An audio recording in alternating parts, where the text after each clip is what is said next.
On a freezing Chicago morning, as snowflakes swirled around the United Center, basketball legend Michael Jordan spotted a homeless veteran and her service dog huddled near a heating vent. Something made him stop. A feeling, an instinct, or perhaps fate itself. What happened next would unravel a 50-year-old secret, reveal an incredible connection between two military heroes, and change lives forever. This is the story of how a simple act of kindness unveiled a hidden legacy of hope, healing, and the powerful bonds of brotherhood that even time couldn't break. Snow danced through the early morning air in Chicago, coating the streets in a thin layer of white.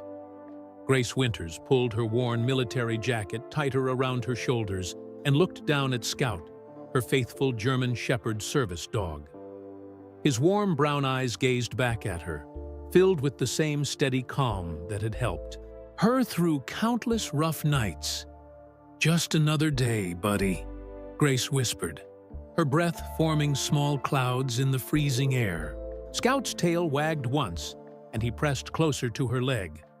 At 42, Grace had gotten used to the routine of survival on the streets, but winter always made things harder. The digital display on a nearby bank showed 6:15 a.m. and 12-degree Fahrenheit, too cold to stay still. Grace adjusted her backpack, everything she owned packed neatly inside, and began walking. Scout matched her pace perfectly, just as he'd been trained to do. 20 years in the Army had taught Grace how to move efficiently, even with her bad knee. 3 tours in Afghanistan as a combat medic had given her the skills to save hundreds of lives. But those same experiences had left scars that weren't visible to the eye. The doctors called it PTSD. Grace called it the price of doing her job. A group of early morning commuters approached on the sidewalk. Grace felt her heart rate spike, and her hands began to shake. Scout immediately pressed against her leg, providing the pressure she needed to stay grounded in reality. The crowd wasn't a threat. This was Chicago, not Kandahar. She was safe. "Good boy," she murmured, scratching behind Scout's ears once the people had passed. The VA had paired them together 2 years ago, and Grace couldn't imagine life without him now. Scout had been specially trained to help veterans with PTSD, and he took his job as seriously as any soldier she'd ever served with. The wind picked up, cutting through her layers like icy knives. Grace knew she needed to find shelter soon. The storm that had been threatening all week was finally rolling in, and she'd learned the hard way not to underestimate Chicago winters. Her mind drifted to the small photo she kept in her jacket pocket. She never took it out in weather like this, too risky. But she knew every detail by heart. A young man in Army fatigues, standing proud and tall, his smile bright enough to light up the whole picture. Her father, James "Jimmy" Winters, back when he served in Vietnam. The only piece of him she had left. "Come on, Scout," Grace said, turning toward the United Center. "Maybe we can find a spot near the loading docks. They usually start the heating vents early on game days." As they walked, Grace's training kicked in automatically.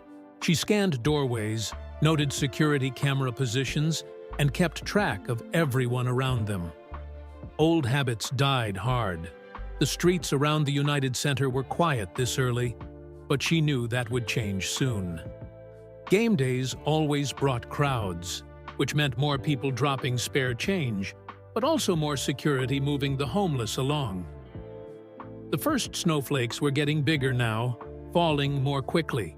Grace's knee ached with each step, a souvenir from a helicopter crash outside Kabul. She'd saved 3 soldiers that day, dragging them from the wreckage while taking enemy fire. The medal they gave her was in a pawn shop somewhere in Detroit. Now, medals didn't keep you warm or fed. Scout suddenly stopped, his ears perking up. Grace tensed, following his gaze. A security guard was making his rounds, but he was still far enough away that they had time to move. Grace led Scout down a side alley, where the buildings provided some shelter from the wind. The sound of distant thunder made her flinch. Scout immediately responded, leaning against her legs.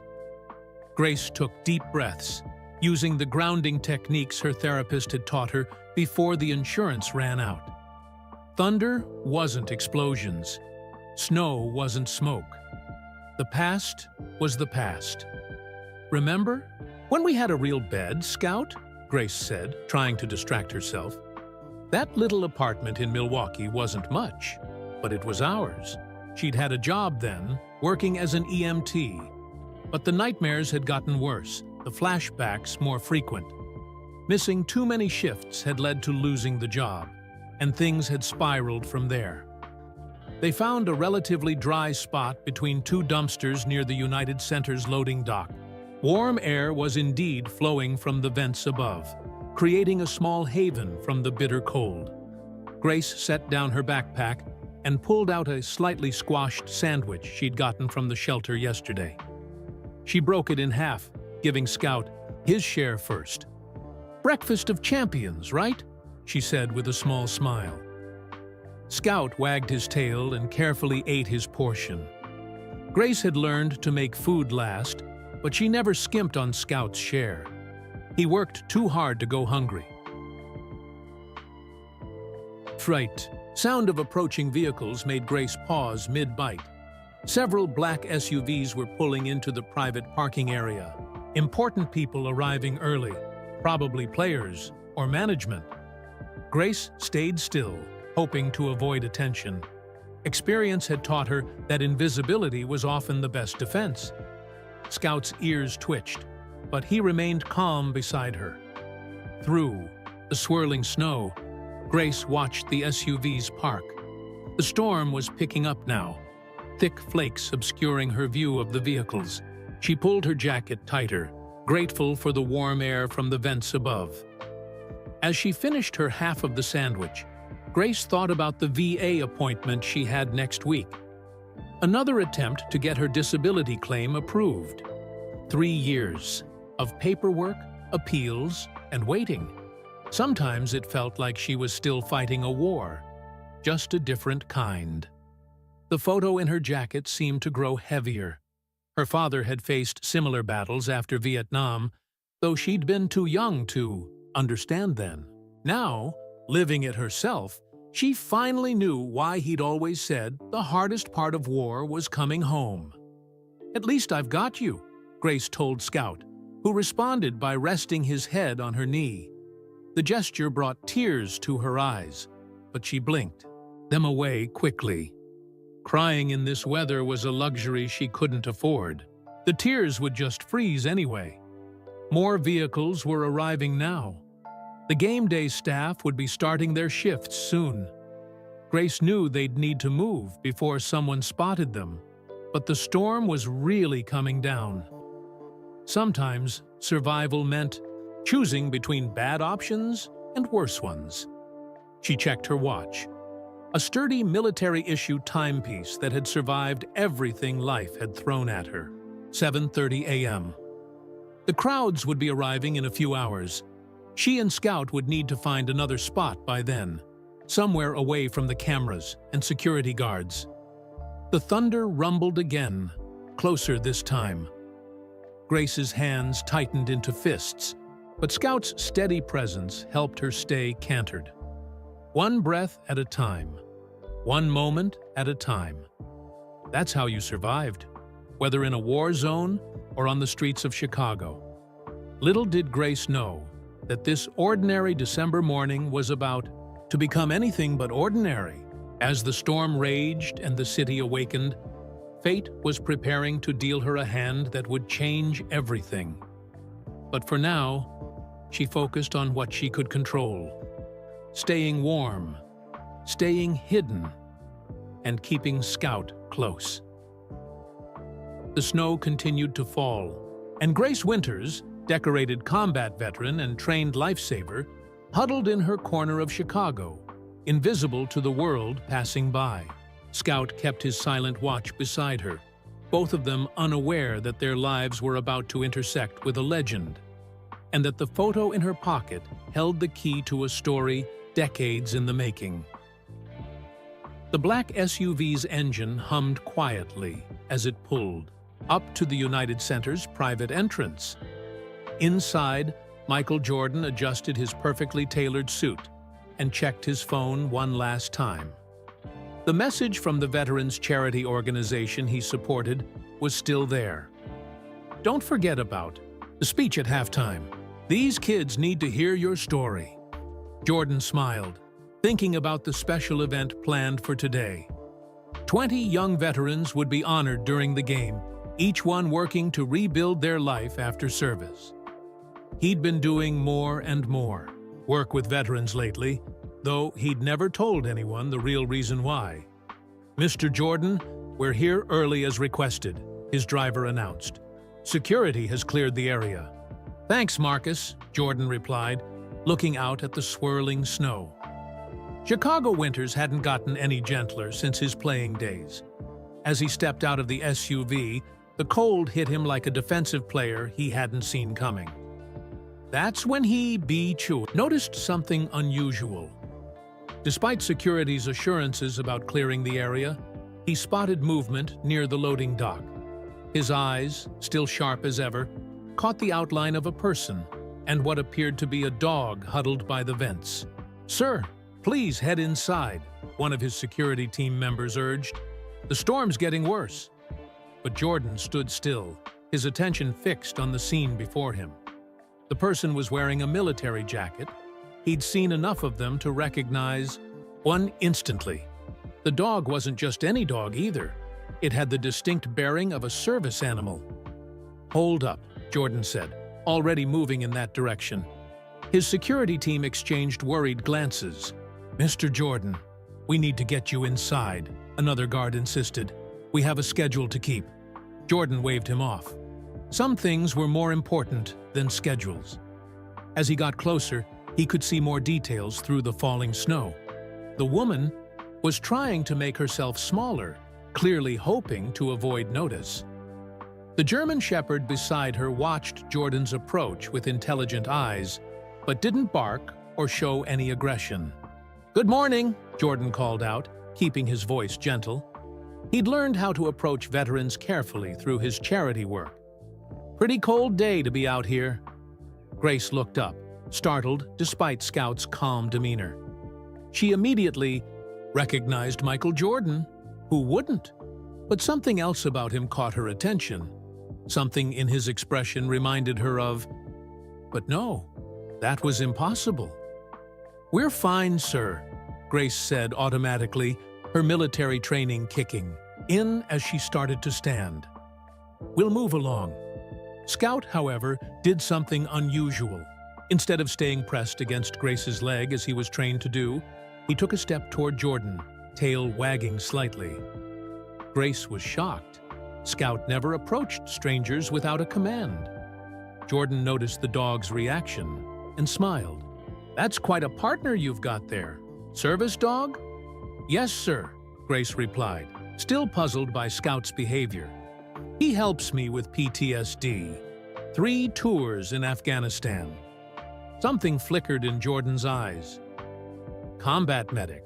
he asked, noticing the faded medical insignia on her jacket.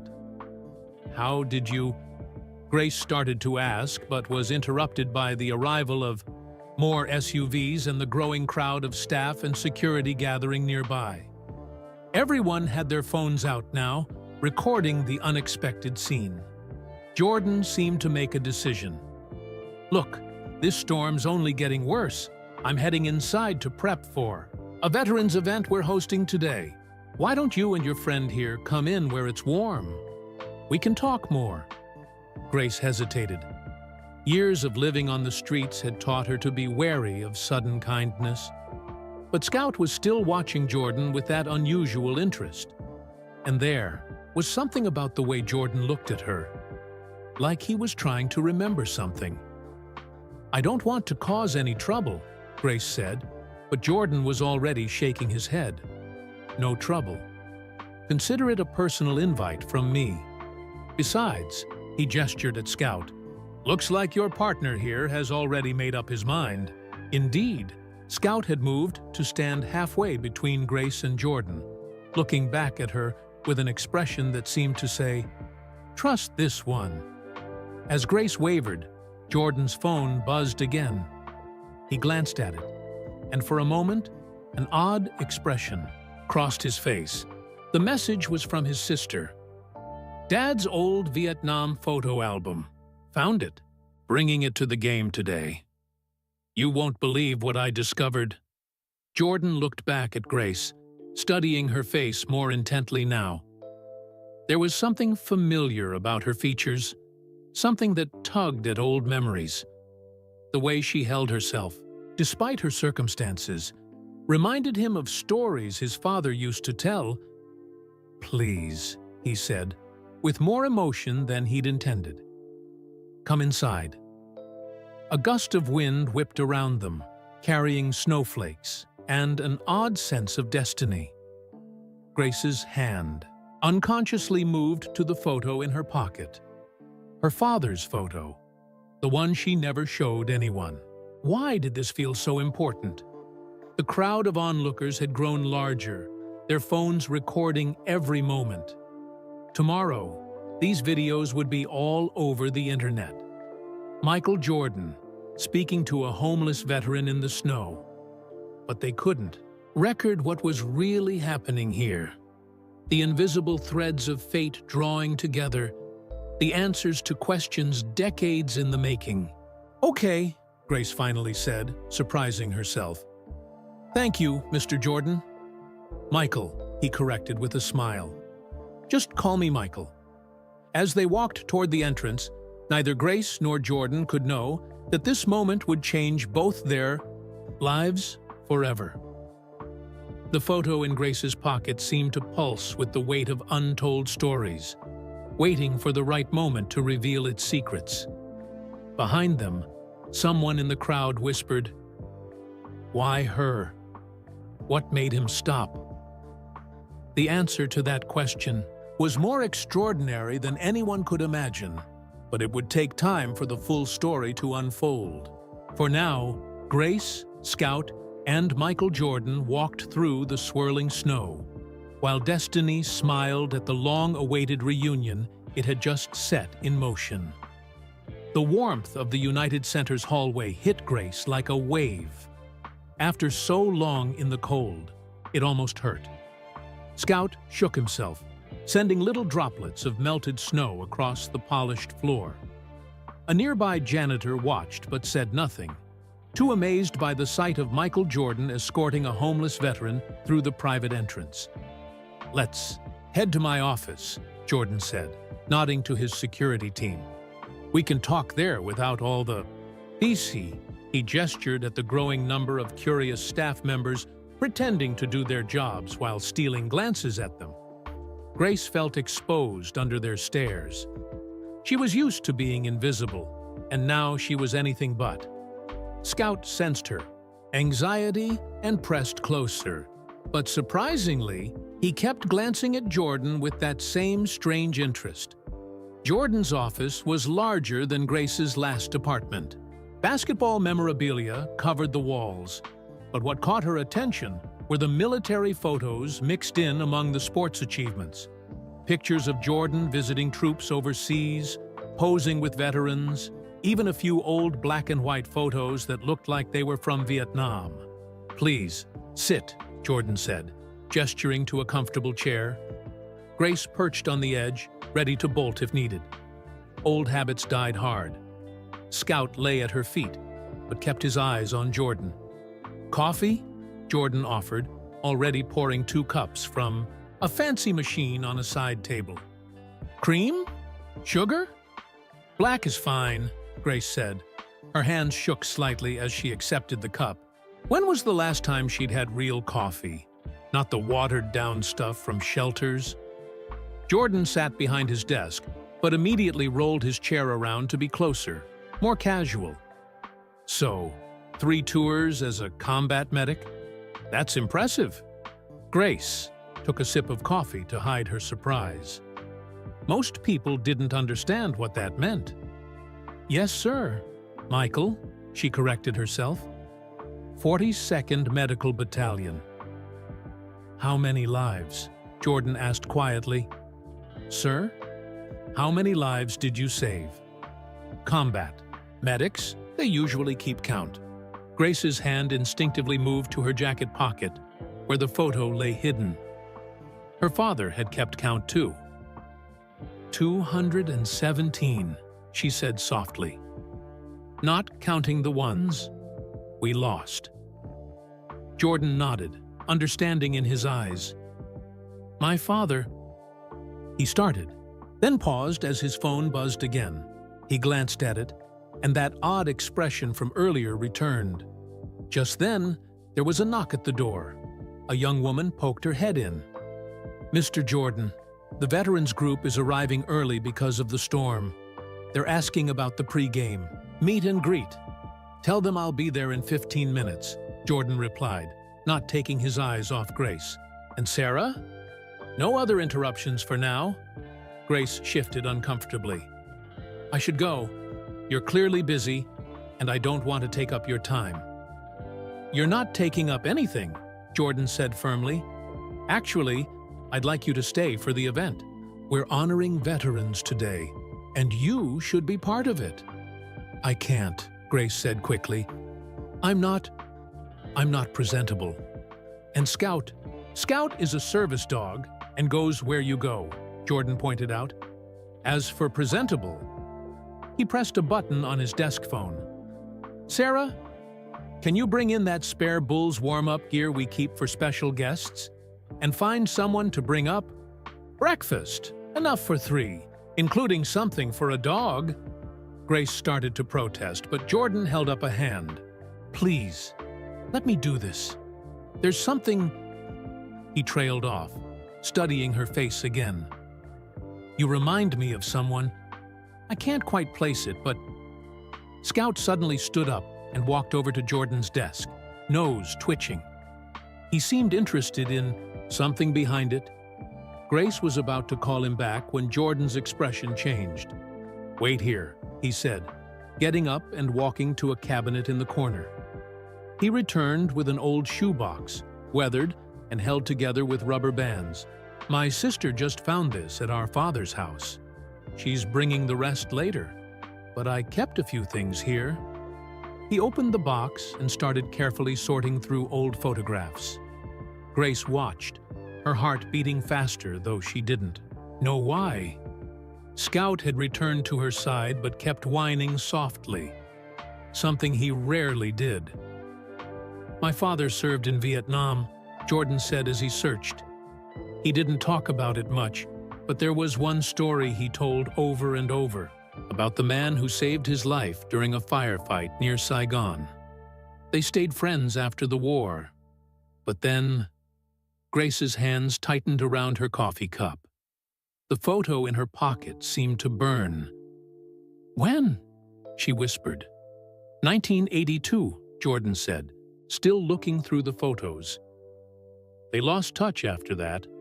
My father tried to find him, but..." With trembling fingers, Grace reached into her jacket and pulled out her own photo. The edges were worn smooth from years of handling, but the image was still clear. A young soldier in Vietnam, smiling at the camera. Jordan finally found what he was looking for, another photo, this one showing 2 soldiers arm in arm, grinning despite the mud and exhaustion on their faces. He laid it on the desk. Grace stared at the photos side by side. Her father, James Jimmy Winters, young and alive, standing next to... "That's my father," Jordan said quietly. "And that's mine," Grace whispered. The silence that followed was broken only by Scout's tail thumping against the floor. Outside the office, the world continued moving. Staff members hurried past, phones rang, the storm raged on. But in that room, time seemed to stand still. Jordan picked up Grace's photo carefully, his hands shaking slightly. "Jimmy Winters," he said. The man who carried my father through enemy fire with a bullet in his own leg. Dad searched for years after they lost touch, wanted to repay him somehow. He died, Grace said, her voice rough. 1982, car accident. I was just a kid. Grace Winters, Jordan said, realization dawning in his eyes. You're Jimmy's daughter. The little girl my father mentioned. He said Jimmy had a daughter who wanted to be a doctor. I became a medic instead, Grace said. Tears were falling now, but she didn't bother wiping them away. Like father, like daughter. Scout stood up and pressed himself against Grace's legs, offering comfort. But for the first time since she'd had him, she wasn't the one who needed it most. Jordan had sunk back in his chair, holding both photos, looking like a man who'd just found a missing piece of himself. All these years, he said, all this work with veterans, trying to honor my father's memory, trying to repay a debt to a man I never met. He looked up at Grace. And here you are. A knock at the door made them both jump. Sarah entered with a stack of Bulls warm-up clothes, followed by another staff member carrying breakfast trays. They stopped short, sensing the weight of the moment they'd interrupted. Put everything there, Jordan said, his voice rough. And Sarah, call my sister. Tell her to bring that album right now. And contact the VA office we work with. I need to speak with them about Sergeant Grace Winters' case. After they left, Jordan stood up and walked around the desk. Grace, he said, I know this is overwhelming, but please, stay. Let me help. Not because of who your father was, but because of who you are. 217 lives saved. Your father would be proud. Grace looked at the photos on the desk, at Scout's trusting eyes, at the hand Jordan was extending toward her. 20 years of service, 3 years on the streets, and now this moment that seemed too incredible to be real. But Scout, who had never been wrong about people, was wagging his tail and looking at Jordan like he'd known all along. Maybe he had. Okay, Grace said, taking Jordan's hand. I'll stay. Outside the office, the storm continued to swirl, but inside, something long broken had begun to heal. The photo that had burned in Grace's pocket for so long had finally revealed its secret, but there was still more to this story, much more, waiting to be told. The memory hit Grace like a wave as she sat in Jordan's office. She was 8 years old again, watching her father shoot baskets in their small driveway in Milwaukee. A8, Milwaukee? Come on, Gracie, Jimmy Winters called out, bouncing the basketball with his good leg. The other one, marked by an old war wound, didn't bend quite right anymore. Show me that jump shot we've been practicing. Young Grace ran forward, her pigtails bouncing. She caught the ball her father passed and took her stance just like he'd taught her. Like this, Daddy? Perfect form, kiddo. Jimmy's smile could light up the whole neighborhood. You know, basketball saved my life once. In the war? Grace asked, making the shot. The ball bounced off the rim, but her father caught it easily. Sort of, Jimmy said, his eyes getting that faraway look they sometimes did. I met my best friend because of basketball. We'd play between missions in Vietnam. He had this son about your age. The memory faded as Grace blinked back to the present. Jordan was on the phone, talking quietly but intensely with someone about her VA case. Scout rested his head on her knee, offering silent comfort as always. Yes, I understand, Jordan was saying. But her father was James Winters. Yes, that James Winters. I need this expedited. Another memory surfaced. This one, darker.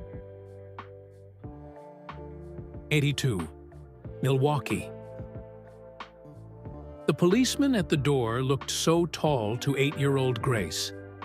Her mother's cry when they delivered the news about the car accident echoed through the house. Grace didn't understand everything, but she knew her daddy wasn't coming home. Later, she found his old army photo album. Inside was the picture she'd carried ever since.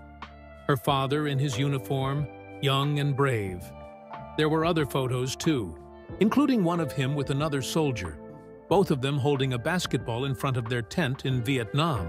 She remembered the words written on the back. "Me and James Jordan, best friends and worst basketball players in the whole U.S. Army." The sound of the office door opening brought Grace back to the present. Jordan's sister, Patricia, rushed in, clutching a large photo album. "Michael, you won't believe what else I found in Dad's things," she started, then stopped short at the sight of Grace. "Oh, I'm sorry. I didn't realize you were in a meeting." "Patricia," Jordan said, standing up, "I'd like you to meet Sergeant Grace Winters, Jimmy's daughter." Patricia's eyes went wide. "Jimmy Winters? Dad's Jimmy?" She looked at Grace more closely. "Oh my God, you have his smile." Grace stood up, feeling awkward, but Patricia was already opening the album. "We found this last week when we were cleaning out Dad's study. There's so much here about your father." Jordan joined them as Patricia laid the album on his desk. Page after page showed two young soldiers, James Jordan and Jimmy Winters, through their time in Vietnam, playing basketball on makeshift courts, sharing rations, watching each other's backs. Dad used to say, Jordan spoke softly, that he owed everything to your father. That none of us, me, my siblings, our success, would have happened if Jimmy hadn't been there that day. Another memory rose in Grace's mind. 5. Milwaukee. 13-year-old Grace sat in front of the TV, watching Michael Jordan play basketball. Her mother walked past and stopped, staring at the screen. "You know," her mom said quietly, "your father knew his father. They were like brothers in Vietnam." "Really?" Grace asked, excited. "Could we tell them? Maybe they'd want to know about Dad." Her mother's face fell. "We tried, honey. After your father died, I wrote letters, but they must have gotten lost. And now they're so famous. It's better to leave the past in the past." Back in the present, Patricia was showing them more photos. "Look at this one," she said, pointing to a picture of the two men in a military hospital. James Jordan was in a bed, bandaged but smiling. Jimmy Winters sat beside him, his leg in a cast. "The firefight," Jordan said. "Where your father saved." "Mine," Grace nodded. "Dad never told the whole story. It was too hard for him to talk about." "Our father did," Patricia said. "Once a year, on the anniversary, he'd tell us everything. How they were pinned down by enemy fire. How he was hit. How Jimmy came back for him, got shot himself, but still carried Dad to safety." She looked at Grace. "He said he owed Jimmy a debt he could never repay." Scout, who had been quietly observing, suddenly stood and walked to the window. The storm outside was getting worse, but crowds were still arriving for the game. News vans had started appearing too. Word was spreading about Michael Jordan and the homeless veteran. "I understand now," Jordan said, watching Scout. "Why I had to stop this morning. Why I couldn't just walk past." He turned to Grace. "All these years, I've been working with veterans, trying to honor my father's memory, trying to repay a debt I didn't fully understand. And the whole time, Grace finished softly, we were connected. Through them." Patricia wiped tears from her eyes. "When I found this album last week, I knew I had to bring it today. I felt like it was important somehow." "It was," Jordan said. He looked at Grace with determination. "And now we're going to make things right. Your father saved mine. Let me help his daughter." Outside the office, they could hear the growing buzz of the crowd, the excitement of game day building. But in that room, surrounded by old photos and memories, time seemed to move differently. The past and present wove together, creating something new. Grace touched the photo in her pocket one last time. She thought of her father's smile, his love for basketball, his friendship with James Jordan. She thought of all the years on the streets, all the struggles, all the times she'd nearly given up. Scout returned to her side, tail wagging gently. He'd known something special was happening from the moment he saw Jordan. Dogs, after all, could sense things humans sometimes missed. Dad always said, Grace spoke softly, that basketball was more than just a game. He said it was about family, about trust, about having each other's backs. She looked up at Jordan. I never really understood what he meant. Until now. The past wasn't finished with them yet. There were more revelations to come, more pieces of the puzzle to fall into place. But for now, in that quiet office, while the storm raged outside, Grace finally felt something she hadn't felt in years. Hope. The Efi Bulls warm-up gear felt strange against Grace's skin. After years of wearing the same worn clothes, the soft fabric seemed almost too comfortable. She stood in the private bathroom where she'd changed, staring at her reflection in the mirror. With her hair brushed and clean clothes on, she looked more like the soldier she used to be. Scout waited patiently by the door, his new Bulls bandana making him look almost festive. The staff had insisted on giving him one when they brought Grace the clothes. Even her faithful companion was getting a makeover. A gentle knock on the door brought her back to reality. "Grace?" Patricia's voice called out. "Are you doing okay in there?" "Yes, just..." Grace took a deep breath. It's a lot to take in. When she opened the door, Patricia was waiting with a kind smile that reminded Grace of the photos she'd seen of James Jordan. "Michael's on the phone with the VA again," Patricia said. "He's not taking no for an answer about your case." They walked back toward Jordan's office, but stopped when they heard his raised voice through the door. "I don't care about the paperwork timeline," Jordan was saying. "This woman saved 217 lives as a combat medic. Her father saved my father's life in Vietnam. Make it happen!" Grace felt her cheeks burn.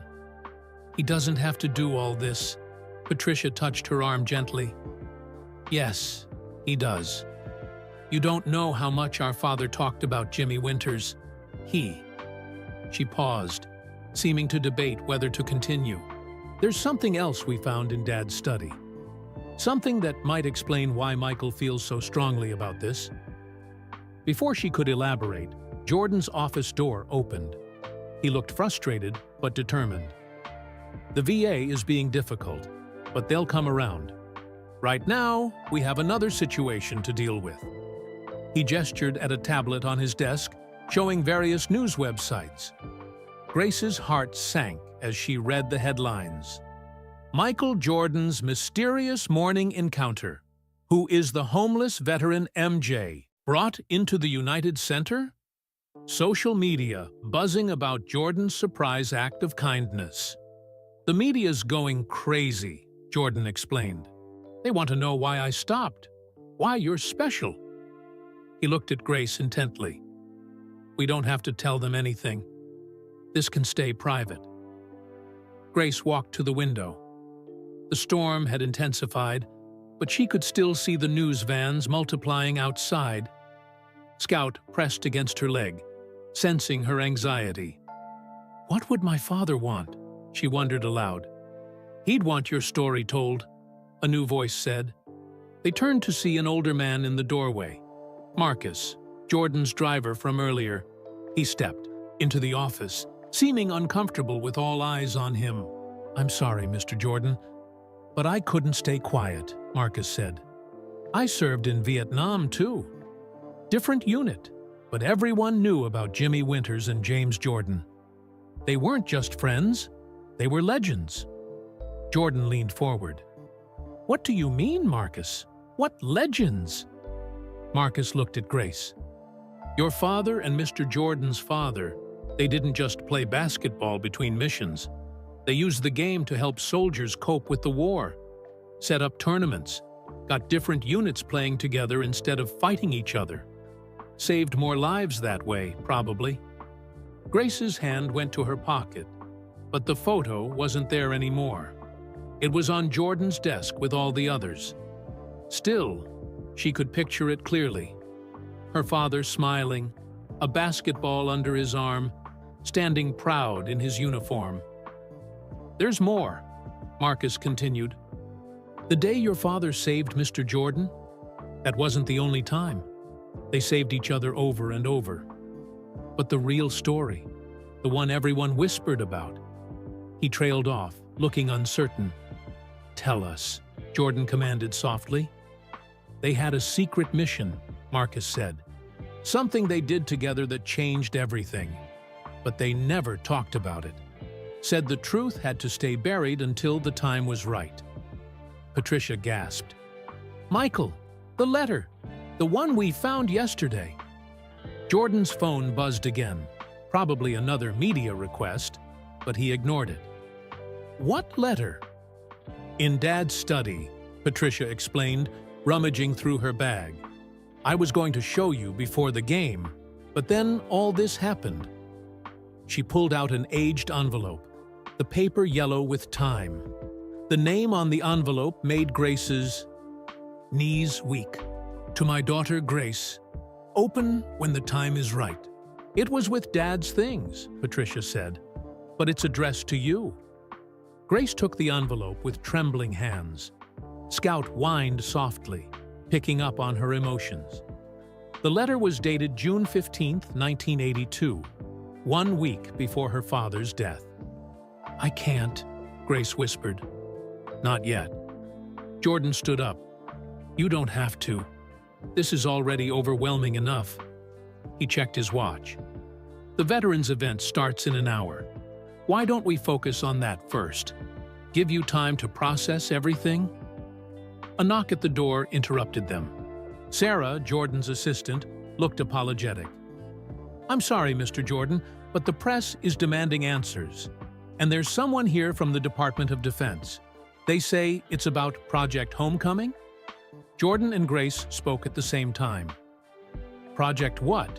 Marcus stepped back, his face pale. "Oh, Lord," he whispered. "They're finally declassifying it." Sarah wasn't finished. "And, sir? The Bulls organization is asking about halftime. They want to know if you're still doing the Veterans Ceremony and—" She glanced at Grace. "If there are any changes to the program." Jordan looked at Grace, then at the letter in her hands, then at the photos spread across his desk. Outside, camera flashes pierced the storm's gloom as reporters gathered. The simple act of kindness that had brought them together was growing into something none of them could have anticipated. "Grace," Jordan said quietly, "I think it's time for some decisions. Whatever's in that letter, whatever this Project Homecoming is, whatever story is about to come out, it's your call. We can stop this now, keep it private. Or we can let the truth finally come out," Grace finished. She looked at Scout, who stared back with complete trust. She thought about her father's smile in the photos, about the secret mission Marcosi mentioned, about all the pieces of this puzzle that were suddenly fitting together. The letter felt heavy in her hands. 23 years it had waited, preserved by James Jordan, passed down through his children, to reach her at exactly this moment. How many other secrets were waiting to be revealed? "Maybe," Grace said slowly, "this is why Scout led us here. Maybe this is what he knew all along. The storm outside grew stronger, but in Jordan's office, the past and present were about to collide in ways none of them could have imagined.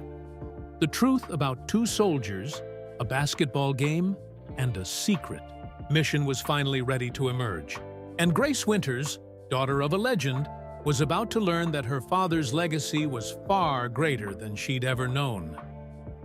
The Department of Defense official waited in a conference room down the hall, but Jordan insisted they take a moment to prepare. Grace sat in his office, the unopened letter from her father still in her hands, while Jordan paced near the window. "Before we go in there," Jordan said, stopping to face her, "I want you to know something. Whatever this Project Homecoming is, whatever's in that letter, it doesn't change what I'm about to do." He pressed a button on his desk phone. "Sarah, send in the VA representative." A woman in a crisp suit entered, carrying a thick folder. "Mr. Jordan, we've reviewed Sergeant Winters' case as requested. Given the new information and your personal advocacy—" "Skip to the end," Jordan interrupted gently. The woman smiled. "Sergeant Winters, your disability claim has been approved. Full benefits, backdated 3 years, and—" She glanced at Jordan. "A certain anonymous donor has arranged for immediate housing and medical care." Grace felt the room spin. Scout pressed against her legs, grounding her as he'd done so many times before. "I don't understand," she whispered. "How did you do this so quickly?" "Because it should have been done years ago," Jordan said firmly. "Your father saved mine. You saved hundreds of others. It's time someone saved you." The VA representative laid a stack of papers on the desk. "There's more. The Veterans Support Organization Mr. Jordan works with has a special program for medical professionals. Given your experience as a combat medic, you'd be perfect for their training program. It would mean a full-time job helping other veterans." Grace stared at the papers, her vision blurring with tears. After 3 years of living on the streets, of fighting the system, of losing hope, everything was changing in a single morning. Patricia, who had been quietly watching, suddenly spoke up. "The letter, Grace. Maybe now's the time." Grace looked down at the envelope in her hands. Her father's handwriting hadn't faded. "To my daughter, Grace. Open when the time is right." With trembling fingers, she broke the seal. Scout sat up straighter, as if he too knew the importance of this moment. Inside was a single sheet of paper and a small key. "My dearest Grace," she read aloud, her voice shaking. "If you're reading this, then something has happened to me, and the Jordan family has finally found you. I knew they would, someday. They promised." Jordan sat down heavily in his chair. Grace continued reading. What happened in Vietnam wasn't just about basketball, or even about saving James Jordan's life. We discovered something bigger, something that could help thousands of soldiers. Project Homecoming was our idea, a way to use sports, teamwork, and brotherhood to heal the wounds that don't show on the outside. PTSD, Jordan whispered. They were talking about PTSD before anyone even had a name for it. Grace nodded, reading on. The military wasn't ready for it then. They said soldiers needed to be tough to shake it off. But James and I knew better. We saw too many good men break down, give up, lose themselves. So we started small. Basketball games between units, building trust, giving men a way to feel human again. The DoD official appeared in the doorway, but Jordan waved him to wait. Grace's voice grew stronger as she read, "It worked, Gracie.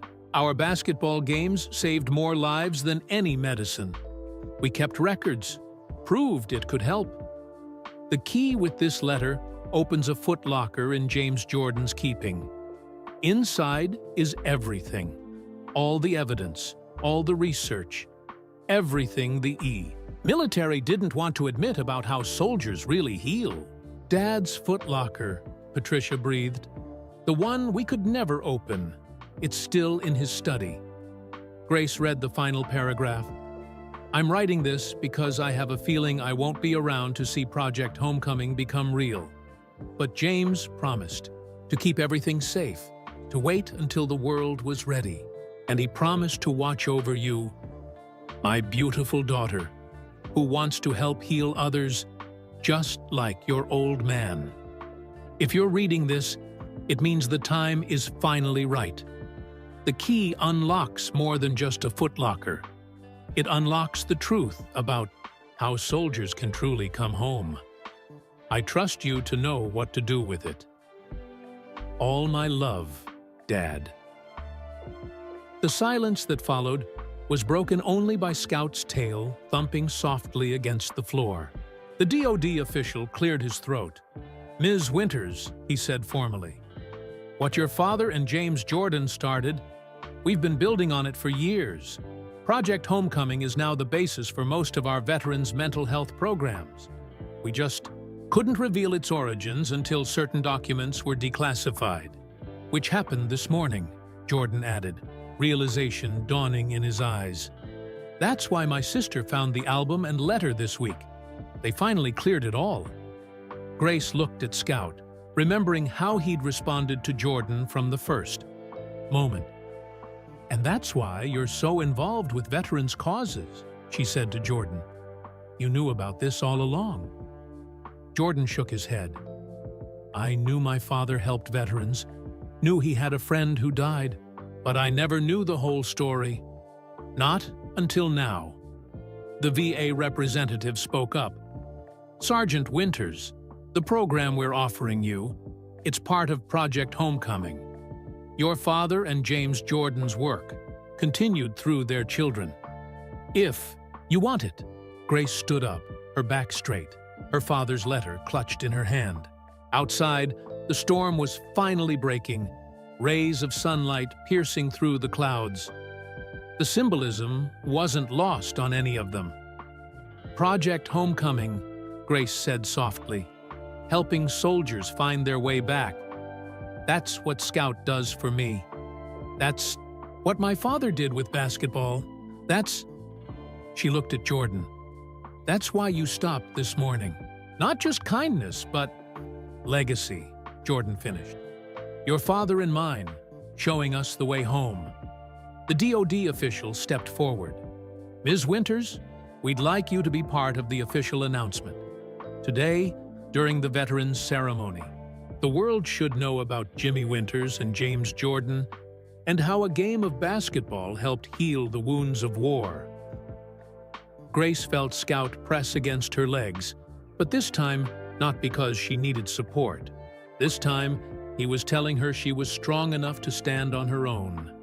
She thought about the photo that had been in her pocket all these years, now lying among so many others on Jordan's desk. She thought about her father's smile, his love for basketball, his secret mission to help other soldiers heal. Yes, she said. I'll do it. For my father, for yours, she looked at Jordan, and for all the veterans still trying to find their way home.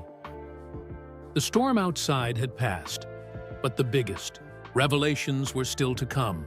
As Grace stood in that office, surrounded by newfound family and long-buried truths, she realized that what had started as a chance encounter in the snow was actually the final play in a game her father had set in motion decades ago.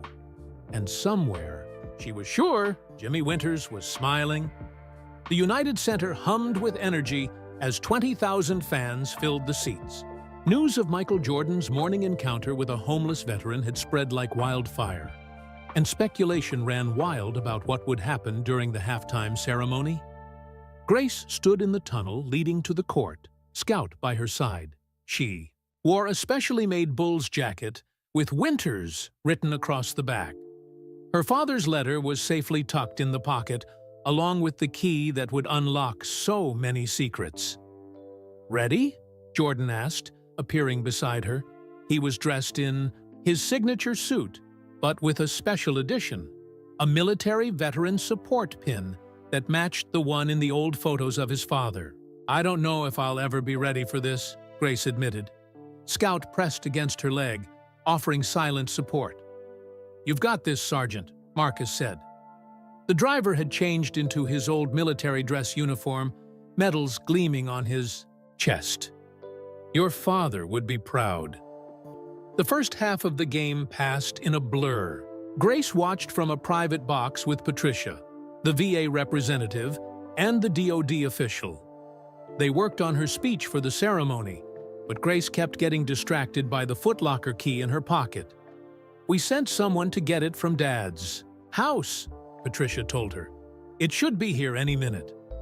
As if on cue, Sarah appeared with an old military footlocker. The green paint was faded, but the name Jordan was still visible on the side.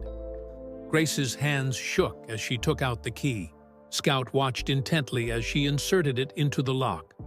With a click that seemed to echo through time itself, the footlocker opened. Inside were hundreds of papers, photographs, and notebooks. On top lay a leather-bound journal with 2 names, embossed on the cover: James Jordan and Jimmy Winters. Project Homecoming. "This is it," the DoD official breathed. "The original research. The proof that sports and brotherhood could heal traumatized soldiers." Grace opened the journal carefully. Inside, in her father's handwriting, was the full story. March 15, 1971. Another rough night. 3 men from Charlie Company couldn't sleep, kept seeing their friends who didn't make it. James had an idea. Got them playing basketball at dawn. For a few hours, they were just guys playing a game. First time they'd smiled in weeks. Patricia wiped tears from her eyes as Grace turned the pages. The journal documented everything: how basketball games between units reduced fighting, how soldiers opened up during friendly matches, how the simple act of playing together helped heal invisible wounds. They were decades ahead of their time, the VA representative said softly. Everything we know now about sports therapy, about community healing, about treating PTSD, they discovered it all through basketball. The halftime buzzer sounded. It was time. Grace walked onto the court with Scout, Jordan beside her. The crowd's roar was deafening. On the massive screens above, photos from the footlocker began to appear. Young James Jordan and Jimmy Winters playing basketball in Vietnam, organizing tournaments, helping fellow soldiers smile again. Jordan stepped to the microphone. "Today, we're here to honor veterans," he began. "But we're also here to reveal a story 50 years in the making. A story about 2 men, a basketball, and a mission to help soldiers heal." The crowd fell silent as Jordan told the tale. How Jimmy Winters had saved his father's life. How they had discovered that basketball could help traumatized soldiers. How they had documented everything, waiting for the day when the world would be ready to understand.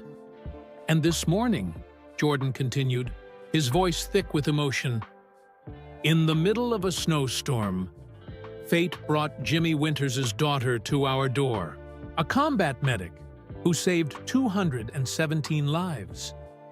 A soldier who, like her father, dedicated her life to helping others heal." Grace stepped forward. Scout stood proud beside her as she faced the crowd. "My father believed that healing doesn't always come from medicine," she said, her voice growing stronger with each word. "Sometimes it comes from a game, from teamwork, from remembering who you are when the war is over." She held up the journal. "What my father and James Jordan started 50 years ago has helped thousands of veterans find their way home. Project Homecoming isn't just about basketball. It's about brotherhood, about family, about never leaving anyone behind. The crowd's cheers shook the building. On the screens, more photos appeared. James Jordan and Jimmy Winters with their basketball teams in Vietnam, soldiers smiling despite the war around them, healing happening one game at a time. Today, Grace continued, Project Homecoming becomes official.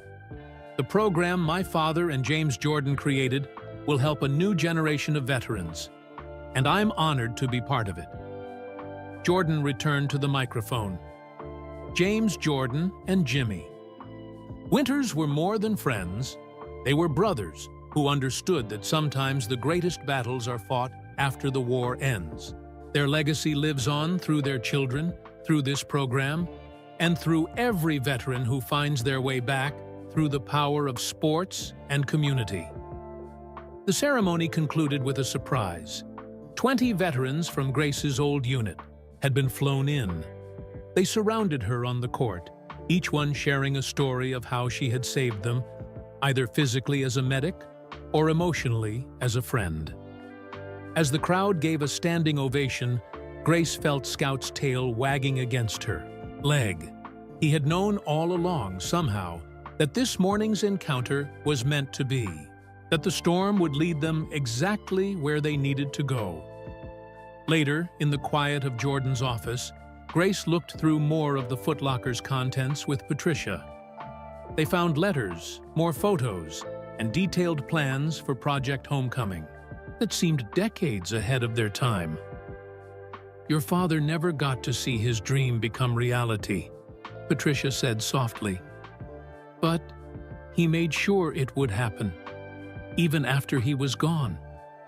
He knew what he was doing, Grace replied, touching the bull's jacket with her name on it. All of it, the letter, the key, the timing. He and your father set this in motion 50 years ago. Jordan entered the office carrying something covered in a cloth. One more surprise, he said, unveiling a framed photo. It showed James Jordan and Jimmy Winters on their last day in Vietnam, standing with their basketball team. Written across the bottom in both their handwriting were the words, "The game never ends, and neither does brotherhood." This will hang in every Project Homecoming facility, Jordan said, so everyone remembers where it started. Grace looked at Scout, who had been by her side through every step of her journey. Dad was right, she said. The time was finally right. For all of it.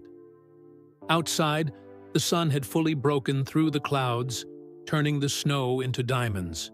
Chicago was waking up to more than just another winter day. It was waking up to a story of hope, healing, and the enduring power of friendship. Grace Winters, daughter of a hero, had finally found her way home. And somewhere, two old friends were smiling, knowing their game had reached its perfect end. Thank you for joining us for this incredible true story of hope, kindness, and hidden connections. Grace and Scout's journey reminds us that sometimes the smallest acts of kindness can unlock the most amazing stories. Just like that snowy morning in Chicago changed lives forever, your kindness today could be the beginning of something extraordinary. We'd love to know. Where are you watching from? Share your location in the comments below and let us know what this story meant to you.